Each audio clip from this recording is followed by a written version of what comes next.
चाहने वाले मानने वाले कहाँ हैं? रमजान के इस पाक महीने में भूखे प्यासे अब जो मुख्तार के चाहने वाले हैं वो दूर दराज इलाके से आए हैं, इकट्ठा हुए हैं। मुख्तार अंसारी का दबदबा, मुख्तार अंसारी माफिया थे तो मुख्तार अंसारी मसीहा भी थे। मुख्तार अंसारी ने लोगों के लिए काम भी किया है, लोगों के दुख सुख में चला भी है। 2005 से मुख्तार अंसारी कभी इस धरती पर आए नहीं, क्योंकि 2005 से वो जेल में हैं। जेल में 2005 से गाजीपुर की अपने इस मोहम्मदाबाद की धरती पर न आने के बावजूद भी मुख्तार अंसारी के आखिरी जनाजे में मैयत में हजारों की संख्या में इकट्ठा ये लोग इस बात को साबित करते हैं कि मुख्तार अंसारी का अपने लोगों से क्या कनेक्ट रहा है, क्या दिली रिश्ता रहा है। क्योंकि ये सारे लोग किसी बुलावे पर नहीं, रोकने के बावजूद यहां पहुंचे हैं हजारों की संख्या में। और रमजान के पाक महीने में भूखे प्यासे इस गर्मी के हालात में जब पुलिस वाले मुझे मिले तो कहे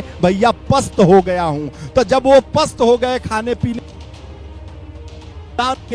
के प्यासे महीने में जिस तरीके से जो माथे पर पसीना छलछलाया हुआ है, जद्दोजहद करते हुए पुलिस से यहां पहुंचे हैं, मुख्तार अंसारी को एक नजर देखने के लिए यहां पर मौजूद हजारों की संख्या में लोग, ये साबित करता है कि इस परिवार का इस इलाके में क्या रसूख है, क्या लोगों से संबंध है, क्या दिली और आत्मीय संबंध है। और ये दिली और आत्मीय संबंध ही है जो आज मैयत में देखने को मिल रहा है। कहा जाता है कि आपने क्या किया है, कैसे किया है, क्या कर्म है, ये आपके मरने के बाद ही पता चलता है। जब आप मरेंगे तो आपके साथ कितने लोग कांधा देंगे, कितने लोग आपकी मैयत में शामिल होंगे, कितने लोग आपके जनाजे शामिल होंगे, ये आपके करनी का फल मिलेगा। उस वक्त पता चलेगा कि आपने क्या किया है लोगों के लिए। अपनों के लिए बहुत लोग करते हैं, लेकिन जब लोगों के लिए लोग करते हैं तो मैयत में ऐसे ही लोग इकट्ठा होते हैं, बिना बुलाए इकट्ठा होते हैं।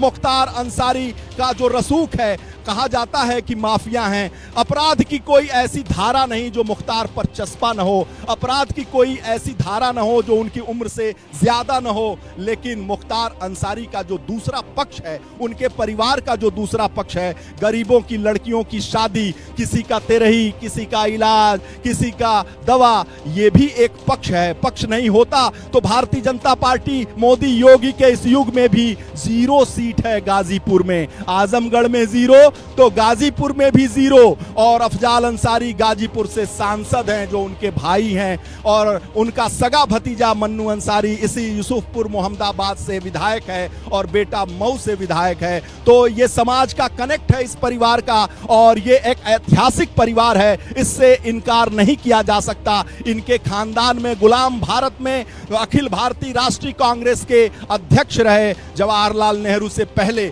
यानी ये वो खानदान है। और ये स्वतंत्रता सेनानियों का भी खानदान है, और ये उपराष्ट्रपति हामिद अंसारी का भी खानदान है। तो एक स्वर्णिम इतिहास इस खानदान का रहा है, और आजादी से पहले का भी इतिहास रहा है। और ये कब्रगाह है, कब्र है, जो उनके वालिद हों, उनकी माँ हो, वहीं दफन है, इसी कब्र में दफन है। उन्हीं के बगल में उनका बेटा मुख्तार आज दफनाया।